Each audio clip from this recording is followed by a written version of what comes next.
Assalamualaikum students, welcome back to my YouTube channel. Here is Insha Naveed. Today we will discuss another literary theory, that is psychoanalysis theory. Video को start करने से पहले आपसे request है कि अगर आप मेरे चैनल पे नए हैं तो प्लीज चैनल को सब्सक्राइब कर दे, बेल आइकन को प्रेस कर दे ताकि मेरी हर आने वाली वीडियोस आप तक पहुंच सके। इंट्रोडक्शन से स्टार्ट करते हैं। सिगमंड फ्रॉइड 1856 to 1839 इनका टाइम पीरियड है। Was a founding father of psychoanalysis, a method for treating mental illness and also a theory which explains human behaviour. Psychoanalysis एक ऐसा मेथड है जो कि ट्रीट करता है मेंटल इलनेस को और एक ऐसी थ्योरी है जो एक्सप्लेन करती है ह्यूमन बिहेवियर को।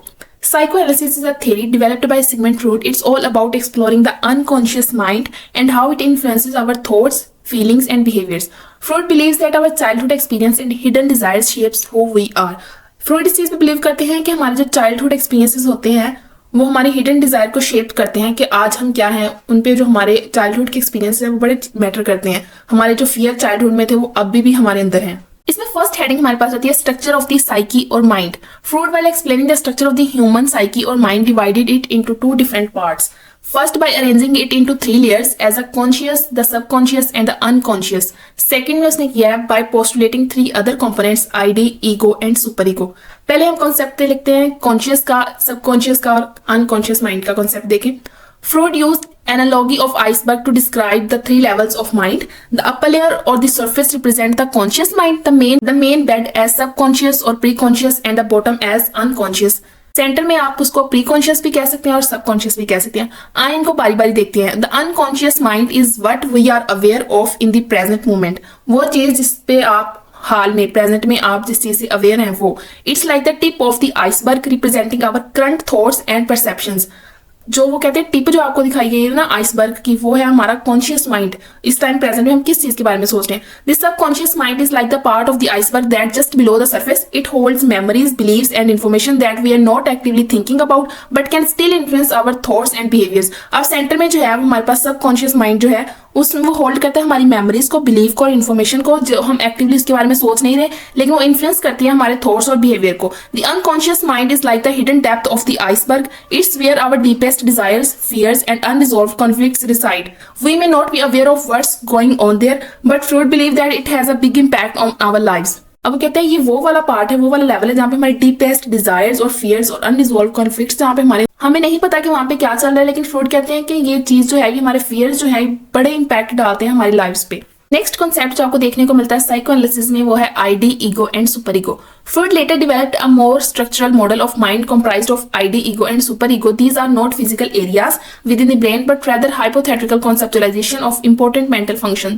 First हमारे पास है ID. The ID is like the impulsive and pleasure-seeking part of us. It operates on basic instinct and desires immediate gratification. First हमारे पास रहता है ID. The ID is like the impulsive and pleasure-seeking part of us. It operates on basic instinct and desires immediate gratification. Immediate gratification होती है हम जल्दी से किसी चीज को देख के उसकी तरफ जब अट्रैक्ट होते हैं, वो हमारा जो है वो आईडी है, ये प्लेयर सीकिंग पार्ट है हमारा। सेकंड माना जाता है ego. The ego is a rational and realistic part. It balance the ideas desires with the demands of the real world. वो डिजायर्स को भी साथ देखता है, रियल वर्ल्ड की जो आपकी डिमांड्स है उन्हें भी साथ लेके चलता है। It help us make decision and navigate social situation. किस तरह के डिसीजन बनाने, किस तरह सिचुएशन को आपने हैंडल करना है।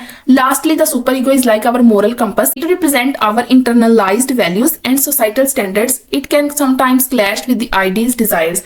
सुपर ईगो जो है वो रिप्रेजेंट करता है हमारी इंटरनलाइज्ड वैल्यूज को और सोसाइटी में जो हमारा स्टैंडर्ड है उसको। तो इसका जो है हमेशा वो कहते हैं क्लैश चलता है आइडियज डिजायर के साथ। आइडियज डिजायर होती है फॉरी प्लेयर के साथ, मतलब मिल जाए बस वो चीज हमें अचीव हो रहे हैं, लेकिन सुपर ईगो में हम इंटरनलाइज्ड वैल्यूज और सोसाइटल स्टैंडर्ड्स को साथ लेके चलते हैं।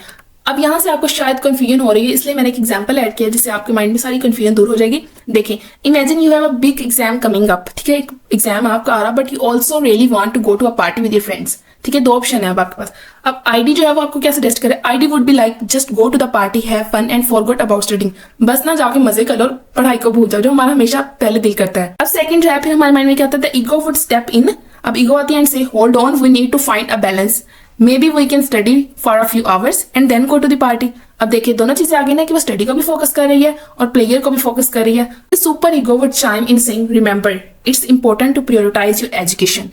Maybe it's best to skip the party and focus on studying. अब ये किस चीज को फोकस कर रहा है, सोसाइटल स्टैंडर्ड को, कि कल जाके कहीं मूवी दिखाना है, पढ़ लो। So in this scenario, the ID wants immediate pleasure, the ego tries to find a compromise, and the super ego reminds you of your responsibilities and values. ये इतनी अच्छी एग्जाम्पल है ना कि इससे आपके माइंड में आईडी, ईगो और सुपर ईगो का कंसेप्ट क्लियर हो गया होगा। नेक्स्ट कुछ educational implications of Freud's theory देख लेते हैं। The educational implications of Freud's theories in a nutshell. First है recognition of the influence of the unconscious mind on learning and behaviour. Second है consideration of early childhood experiences and their impact on students motivation and learning.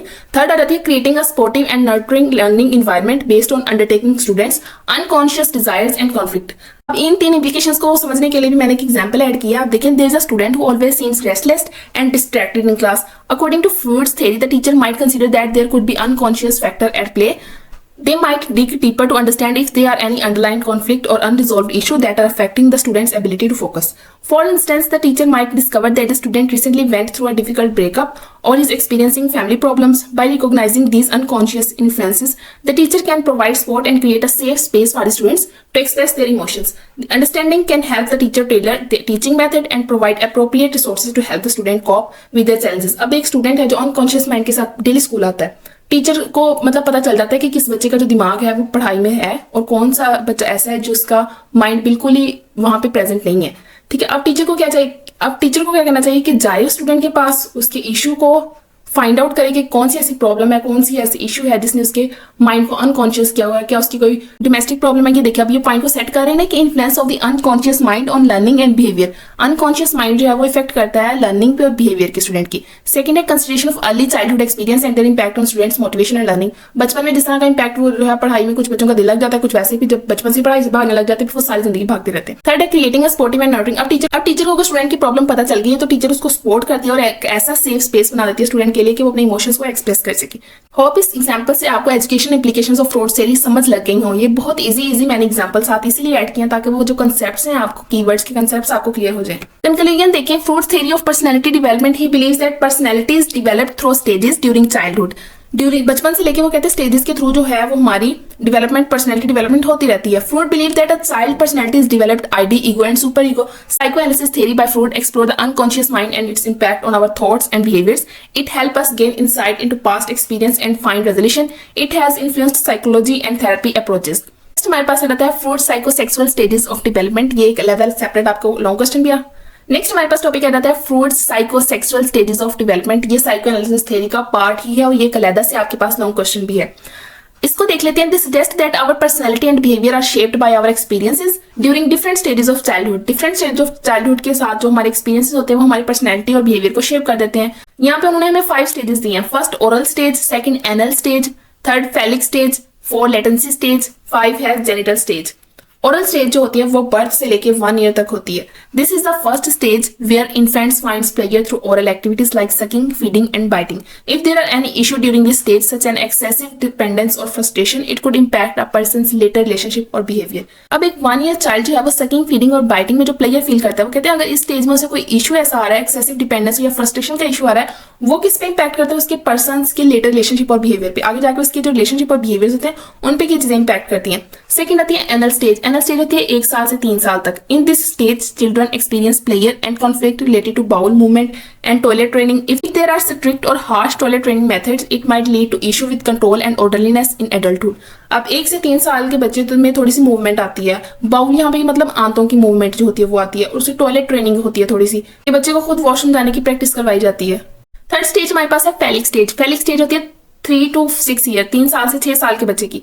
During this stage, children develop a strong attachment to the opposite sex parent and may experience feeling of competition with the same sex parents. Phallic stage 3 से 6 साल के बच्चे के दरमियान। During this stage, इस स्टेज में children developed a strong attachment to the opposite sex parent, यानी बेटे की अटैचमेंट जो होती है वो माँ से ज्यादा हो जाती है और बेटी की अटैचमेंट जो होती है वो अपने फादर से ज्यादा हो जाती है। एंड में experience feeling of competition with the same sex parents. बेटे की माँ के साथ कॉम्पिटिशन चलने लग जाता है, बेटे का फादर के साथ। This stages is believed to influence gender identity and the development of the super ego.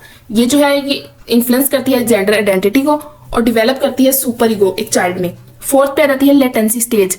6 साल से प्यूबर्टी, प्यूबर्टी मतलब जवानी तक। This stage occurs during middle childhood and the sexual feelings are suppressed as children focus on developing social और intellectual skills. अब यहाँ पे stage में बच्चा जो होता है वो स्कूल भी जाने लग जाता है, तो ये चीज जो होती है वो फोकस करती है developing social and intellectual skills को। फिफ्थ पे आ जाती है genital stage, puberty to adult, जवानी से लेकर बालिग होने तक। This is the final stage which begins during adolescence. It's when individual experience sexual urge and focus on forming healthy relationship and establishing their identity. ये एडोलसेंस की final stage के साथ शुरू हो जाती है, जिसमें इंडिविजुअल जो होता है वो एक्सपीरियंस करता है सेक्सुअल अर्ज का और इस्टेब्लिश करता है अपनी आइडेंटिटी को हेल्थी रिलेशनशिप में। और यहाँ पे हमारा लेक्चर खत्म हो जाता है, जहाँ पे आपने पढ़ी है साइको एनालिसिस थ्योरी और fruits psychosexual stages of development. इसके अलावा इसका एक और पार्ट है डिफेंस मैकेनिज्म, जो कि आपको मेरे YouTube चैनल पे मिल जाएगा। वीडियो अच्छी लगी हो तो लाइक कर दें, चैनल को प्लीज सब्सक्राइब कर दें। फिर मिलते हैं नेक्स्ट किसी अच्छी सी वीडियो में, तब तक के लिए अपना बहुत ख्याल रखिएगा। अल्लाह हाफिज।